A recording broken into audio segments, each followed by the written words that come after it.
My girlfriend said, "My friends and I think you're a joke." Before their girls' trip, I replied, "Understood." Then I moved out while she was gone. When she came back to the apartment, a stranger opened the door. "I'm Jake, 29M. My girlfriend, well, ex now, is Alyssa, 27F. We'd been together just over 2 years, living in the same apartment for about 8 months. Nothing dramatic on paper. No cheating that I know of. No screaming matches. Just a slow buildup of disrespect I apparently wasn't supposed to notice. This all started the night before her girls' trip. Alyssa and her friends were pre-gaming in our living room. I was in the bedroom on my laptop, giving them space, because every time I exist near that group, I'm somehow killing the vibe. Around midnight, I come out to grab some water. They're on the couch, wine glasses out, loud in that performative way where everyone is slightly mean but pretending it's confidence. One of her friends, Mia, looks at me and smirks. "Oh hey, you're still up?" Alyssa rolls her eyes before I even answer. "Ignore him. He's sensitive." I laugh it off because that's what I usually do. I grab my water. That should have been the end of it. Instead, Alyssa says, casually, like she's commenting on the weather, "My friends and I were talking earlier, and honestly, they think you're kind of a joke." Everyone laughs. Not awkward laughter. Real laughter. I just stood there, waiting for the follow-up. I'm kidding. Not really. Anything. Nothing came. I asked, "A joke how?" She shrugged. Actually shrugged. "I don't know. You're just safe. Predictable. Not exactly impressive." Then she added, "Don't make it a thing. I'm just being honest." There it was. That subtle line you can feel your stomach drop on. I nodded, took a sip of water, and said, "Understood." She smiled like she'd won something. She left for her trip the next morning. By that evening, I had already made a decision. The weird thing was how calm I felt after she left. No dramatic moment. No pacing around the apartment. I went to work like normal the next morning. Answered emails. Sat through a meeting I barely remember. The sentence just kept replaying in my head, over and over, without emotion attached to it. "My friends and I think you're a joke. Not I'm upset. Not we should talk. Not this isn't working." A verdict, delivered casually, with witnesses. By lunchtime, the embarrassment wore off, and something colder took its place. Clarity, maybe. I realized this wasn't a slip. This was how she talked about me when I wasn't around. This was the version of me she fed to her friends so they'd feel justified laughing. I got home around 6. The apartment was quiet in that temporary way. Her suitcase gone, her makeup missing from the bathroom counter, half her shoes still lined up like they belonged to someone else. I sat on the couch and looked around, and for the first time it didn't feel like our place. It felt staged, like I was the extra who forgot the set wasn't real. I opened my notes app and started listing things. Not emotionally, logistically. Furniture, mostly mine. TV mine. Kitchen stuff, split, but I bought the expensive pieces. Lease, month to month. Both names. Savings, separate, thank God. I texted my friend Chris. "Hey, you still got that spare room?" He replied 5 minutes later. "Yeah, what happened?" I stared at the typing bubble and then wrote, "I'll explain later. I'm moving out." That night, Alyssa texted from the airport group chat she'd accidentally left me in. A photo of cocktails. Caption, "Freedom Weekend." I didn't respond. Instead, I started packing. Not angrily. Methodically. Folding shirts. Wrapping electronics. Taking only what was mine. Every item I put into a box felt like proof. Proof that I hadn't imagined the imbalance, the subtle contempt, the way she spoke about me instead of to me. Around midnight, she FaceTimed me. Drunk.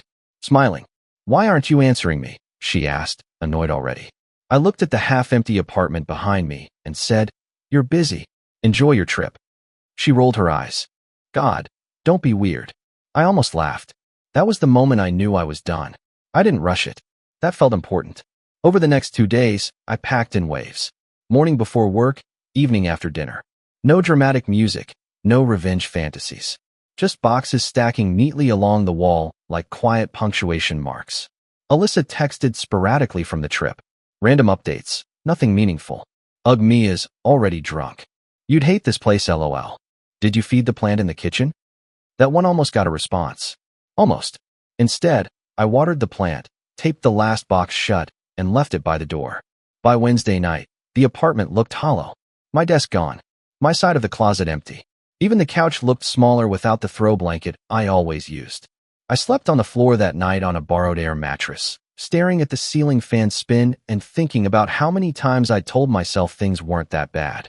Thursday morning, I called the landlord on my drive to work. Explained I'd be moving out by the end of the week. He was surprisingly chill about it. Said as long as one of us stayed on the lease, it was fine. I didn't tell Alyssa that part. After work, Chris helped me load the rest into his truck. He didn't ask questions, just handed me boxes and made dumb jokes like normal. That might have been the hardest part. How easy it was to leave once someone treated me like I mattered. Before I locked the door for the last time, I walked through the apartment slowly. Not to reminisce. To check. Make sure nothing of mine was left behind. No emotional anchors. No excuses to come back. I left my key on the counter. Then I sent her one text. Hey, I moved out. We'll talk when you're back. She read it immediately. 3 dots popped up. Disappeared. Came back. What? Are you serious? This isn't funny. Jake, stop being dramatic. I turned my phone face down. That night at Chris's place, I slept better than I had in months. No tight chest. No rehearsing conversations in my head. Just silence. The next morning, Alyssa started calling. I didn't answer. She landed Friday afternoon. That's when things actually got interesting. Alyssa didn't come home quietly. I know that because Chris's phone started buzzing around 3:30 p.m. He was in the kitchen, I was on the couch, and he just held the phone up and raised an eyebrow. Your girlfriend is blowing up my Instagram, he said. I almost corrected him. Almost. Apparently, Alyssa had landed, taken an Uber straight back to the apartment, and tried to unlock the door. Key didn't work. That's when she knocked. And knocked. And knocked some more. Eventually, the door opened, but not by anyone she recognized. The landlord's nephew had already moved in. Temporary sublet. Early 20s. Hoodie, headphones, confused expression. From what I was later told, Alyssa just stared at him and said, "Who are you?" He said, I live here." She laughed. Like, actually laughed. Assumed it was a joke. Tried to step past him. He blocked the doorway. That's when she lost it. She called me 15 times in a row. Left 3 voicemails. The first angry, the second panicked, the third shaky in a way I'd never heard before.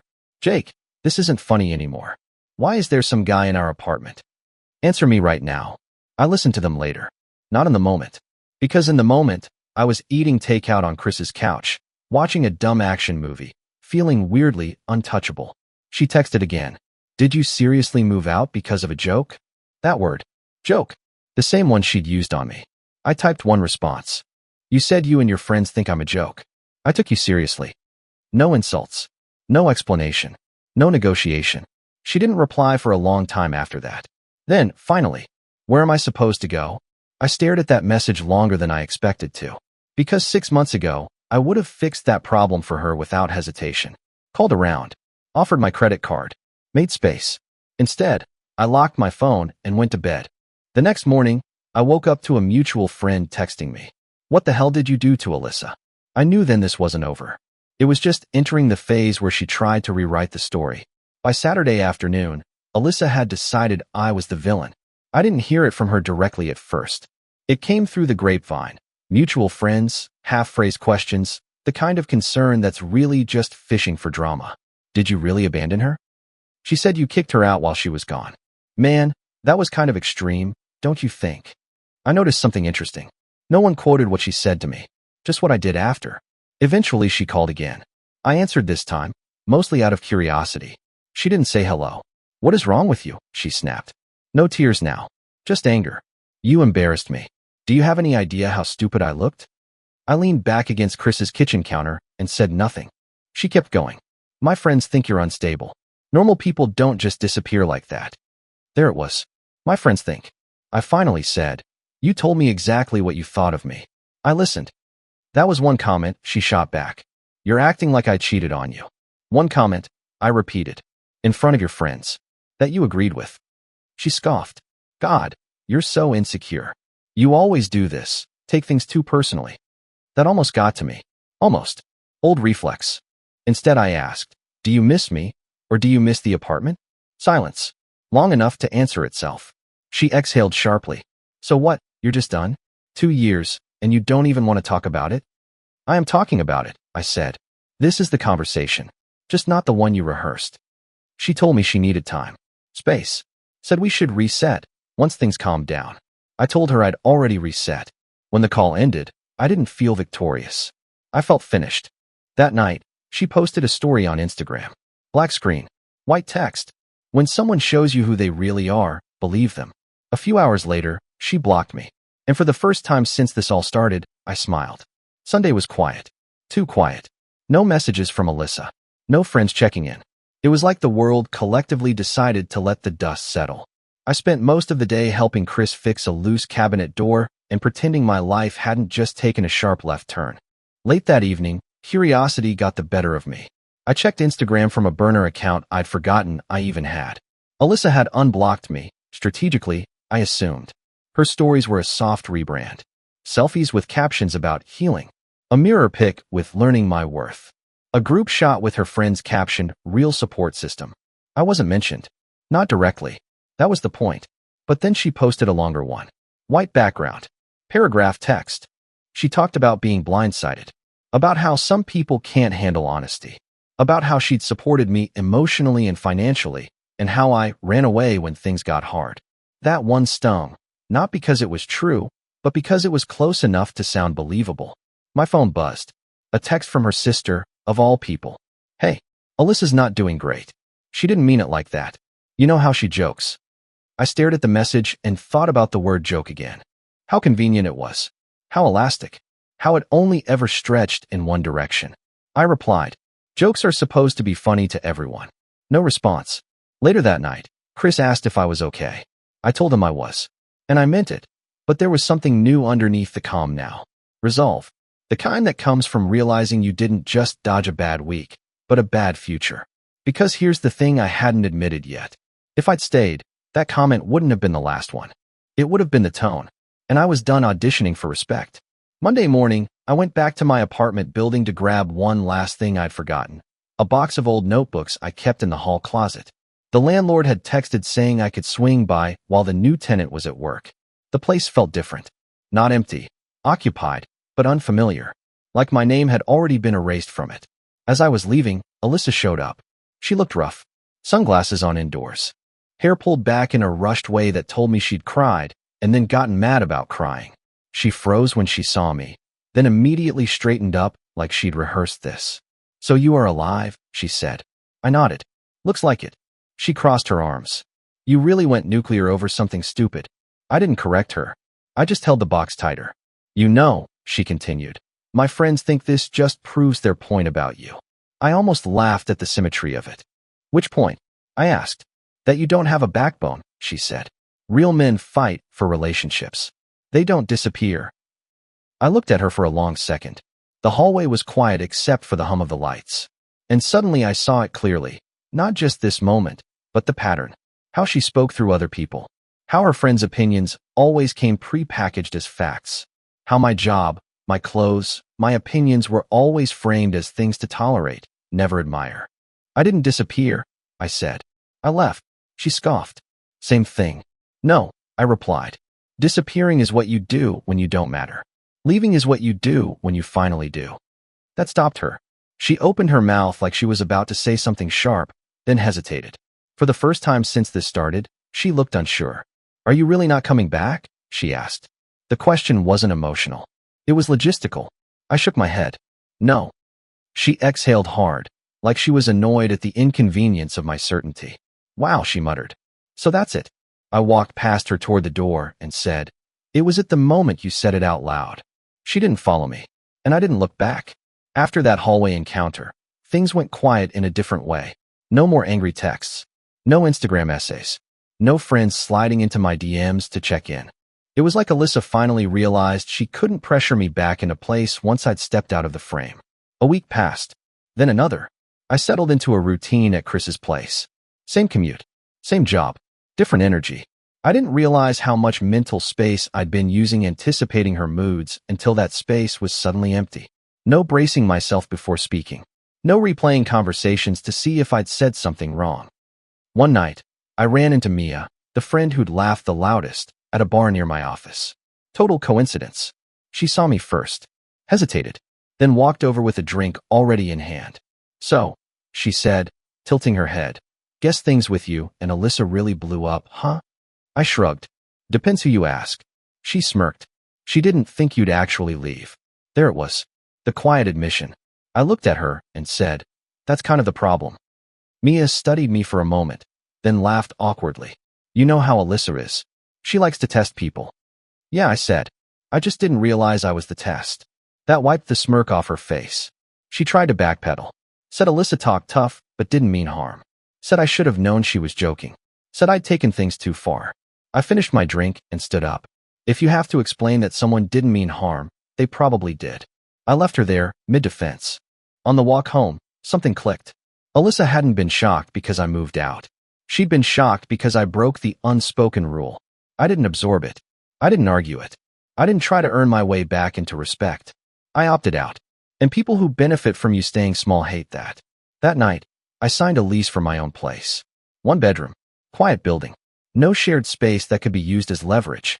As I put the pen down, I felt something I hadn't felt in a long time. Relief. The new apartment felt sterile at first. White walls. Cheap carpet. No shared memories clinging to the corners. Just a couch, a bed, a desk, and silence that belonged entirely to me. About 3 weeks after I moved in, Alyssa reached out again. Not directly. She emailed me. Subject line, can we talk like adults? I stared at it for a full minute before opening it. The tone was different this time. Softer. Careful. Like she'd finally realized anger wasn't working. She wrote that she'd had time to reflect. That she'd been hurt and defensive. That her friends sometimes influence her too much. She said she never meant to make me feel small. Then came the part that mattered. She said she missed me. Missed us. Missed how stable things felt. Not me. Things. She suggested coffee. Neutral ground. No pressure. I didn't reply right away. I went for a walk instead. Thought about the hallway conversation. The laugh. The shrug. The word joke. Thought about how easily she'd let other people define my worth, and how comfortable she'd been watching me swallow it. That night, I replied with 3 sentences. I don't hate you. I don't need closure. And I don't want to meet. She responded within minutes. You're really okay just walking away? I typed back. I didn't walk away. I stepped forward. That was the last message we ever exchanged. A mutual friend told me later that Alyssa was shocked I never tried to circle back. That she kept waiting for the phase where I'd soften. Where I'd miss her enough to negotiate. I never did. Because once someone tells you who they think you are, and laughs while doing it, you don't owe them a rematch. You owe yourself an exit. It's been a few months now. Life didn't magically turn into some highlight reel. No glow-up montage. No poetic karma where Alyssa's world collapses and mine ascends. It was quieter than that. More adult. More real. I furnished the apartment slowly. Bought things I actually liked instead of things that looked good for guests. I started cooking again. Real meals, not rushed compromises. I slept better. I laughed easier. I stopped explaining myself. Every now and then, someone still brings her up. Usually with that tone. She's doing okay, but she still doesn't really understand what happened. That part always gets me. Because I understand it perfectly. It wasn't the comment by itself. It was how easily she said it. How comfortable she was saying it with an audience. How she expected me to absorb it, smooth it over, and keep playing my role. How shocked she was when I didn't. Some people think respect is something you negotiate. Something you earn by staying quiet, flexible, agreeable.